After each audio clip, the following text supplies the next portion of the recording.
542 দিন ধরে ওডিআইতে কোনো সিরিজ বাংলাদেশ উইন হয় না, অর্থাৎ 1 বছরের বেশি সময় ধরে। এটা হচ্ছে আমাদের অ্যাটিটিউড। আমাদের প্লেয়াররা যখন পিচ ছাড়ে তখন তাদের অ্যাটিটিউড এইভাবে ফলা হয়, এইভাবে তারা অ্যাটিটিউড দেখায়। তারা জিতে নেয় 542 দিন ধরে কোনো টুর্নামেন্ট, সরি কোনো, ভাই টুর্নামেন্ট তো বহুত দূরে, এটা তো স্বপ্নেও ভাবা উচিত না। কোনো ওডিআই সিরিজ জিতে নেয়, বাট তাদের ভাব দেখাইতেছে তারা বিশ্বকাপ জিতে আসছে। What is this? What is this ভাই, হোয়াট ইজ দিস? মানে just think about it. Bangladesh 190 run করতে পারে না ওডিআইতে, যেটা টি-20তে ভাই হাইসা খেলা যে কোনো টিম এখনও চেস করে ফেলতে পারে বর্তমান মডার্ন ক্রিকেটের ট্রেন্ডে।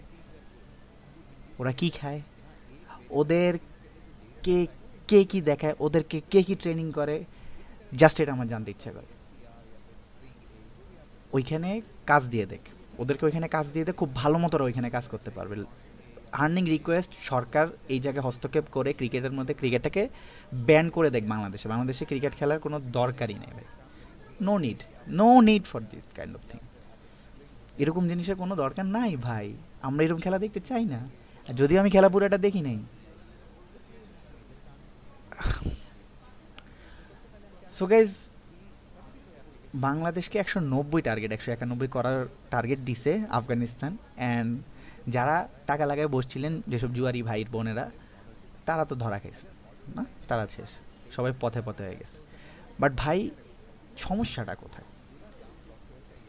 তারা ব্যাটিং করতে পারে না, বাংলাদেশের প্লেয়াররা ব্যাটিং করতে পারে না, এটাই হচ্ছে সমস্যা। মানে এটাই হচ্ছে মেইন টোটাল সমস্যা যদি আমি বলি।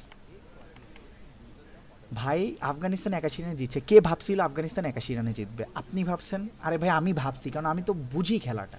আমি তো জানি বাংলাদেশের রগে রগে, আমি বাংলাদেশে চিনি তো। 30 ওভারও ব্যাটিং করতে পারে না, 109-এ all out. Bro, Tanzim Sakib ball চোখে দেখে না, উল্টাপাল্টা শট মারে, সাইফ হাসানের ক্যারিয়ার ধ্বংস করে দিবে। লিটেলি রেখে রাখেন আমার কথা। একটা প্লেয়ার এক ফরম্যাটে ভালো খেলে 3 ফরম্যাট খেলায় তার ক্যারিয়ারটা শেষ করে দেয়। শান্ত ভাই ব্যাক করছে, যেটা না করলে আরও ভালো হইতো। তৌহিদ হৃদয় বলার নাই কিছু।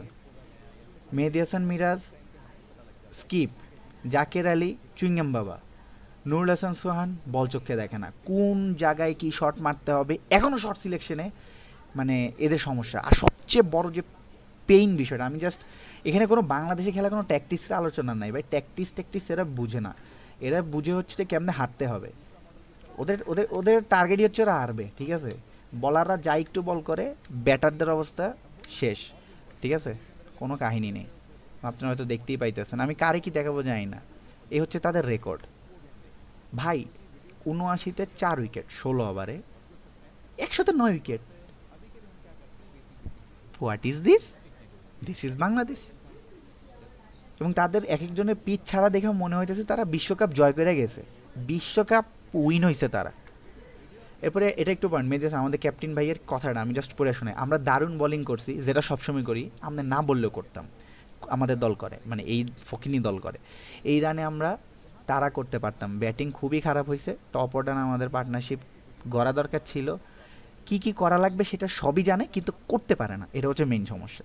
তাদের পরিস্থিতি অন্যরকম হতে হতে কোনো ব্যাটারদের দায়িত্ব নিতে পারে। ভাই, আপনাদের বেতন বন্ধ করে দেখ না, আপনাদের বেতন বন্ধ করে দেখ না। মানুষের টাকা কেন মাইরা খাইতেছেন? মানুষের টাকা মেরে কেন খাইতেছেন? এটা লিটারলি আমার কাছে লাগে যে তারাও এক প্রকার জুলুম করতেছে, বাংলাদেশের মানুষের টাকা মাইরা খাইতেছে। একটা ম্যাচ বাকি আছে, আমরা শক্তভাবে ফিরে আসতে হবে। কোন ব্র্যান্ডের নেশা করে ও? ব্যাটারদের উন্নতি করতে হবে, দায়িত্ব নিতে হবে। কবরে চলে যাবো আমরা সবাই, দায়িত্ব আপনারা দায়িত্ব নিতে নিতে আমরা সব কবরে প্যাকেট হয়ে যেতেছে। This is what Bangladesh. টি-20তে 11 ওভার 109 করে, এই সিনারিও যেমন বাংলাদেশে দেখতে পাবেন ভাই। ওডিআইতে 50 ওভারে খেলাতে তারা 17 ওভার 125 রান, 6 উইকেট পড়ে যাবে। ভাই, তারা সবই পারে, তারা সবই পারে গাইজ। এই আর কি বর্তমান অবস্থা। সো গাইজ, এই বিষয়ে আপনাদের মতামত কি আমাকে একটু কমেন্টে জানান। মতামত মানে সবাই একটি করে কমেন্টে গালি দিয়ে যান বাংলাদেশের, আমারে না, বাংলাদেশের প্লেয়ারদেরকে। সো পরবর্তীতে আপনাদের কমেন্ট আমরা রিড করে আমরা এই গালিটি তাদের মাঝখানে পৌঁছায় দিব। আই হোপ তাদেরকে ডিম পচানো, আমার একটু তাদেরকে প্লিজ আমি একটু এবার বলি, আমরা যারা দর্শক আছি একটু বেহায়াপনা কমাই দিই। আমরা তাদেরকে একটু অপমান করি, কাউকে অপমান করলে তারা আসলে সে বুঝে তাদের তো কিছু আসা যাবে না, তারা ঠিকই দিন শেষে মাস শেষে 4-5 লাখ 2-3 লাখ 9 লাখ 10 লাখ টাকা বেতন নিয়ে চলে যাবে, আমাদের টাকায় নিয়ে চলে যাবে। সো তাদের কিছুই আসা যাবে না। দুইটা গালি খেয়ে বেহায়া, এরকম বেহায়া আমি হইতে পারি, দুইটা গালি খাইলে যদি আমার ব্যাংকে 5 লাখ 10 লাখ টাকা ঢুকে ভাই, আমি বেহায়া হইতে রাজি আছে। ওরা সেম টাইপের বেহায়া। তারা প্যাশনের জন্য খেলে না, তাদের ক্যাপাবিলিটির জন্য খেলে না, তারা দেশের জন্য তো নাই রে ভাই। দেশের জন্য খেলে বাংলাদেশের যারা বিদেশ থেকে ফুটবলার দেশের জন্যই আসছে, হামজা চৌধুরী, শামিদ শম, যেগুলো আমরা ফুটবলে দেখি, তারা ভাই তারা খেলে। এরকম এরকম যদি অপরচুনিটি বিদেশে থাকতো, বাংলাদেশের কোনো প্লেয়ার নিজের দেশের জন্য খেলতে আসতো না। ক্রিকেটারদের কথা বলতেছি। বিশ্ব বেহায়া, বিশ্ব ফকির, বিশ্ব মানে কিচ্ছু আর বলার নেই ভাই। ভাই আর কিচ্ছু বলার নেই, যা কথা বলার বলে দিছি। ঠিক আছে? সো আপনাদের মতামত কেমন একটু কমেন্টে জানান। ভিডিও ভালো লাগলে লাইক দেন, লাইক আমার ভিডিওর জন্য দেন, আর কমেন্টে গালি ওদের জন্য দেন। দেখা হচ্ছে নেক্সট ভিডিওতে। ভালো থাকুন, সুস্থ থাকুন, আমাদের সাথেই থাকুন।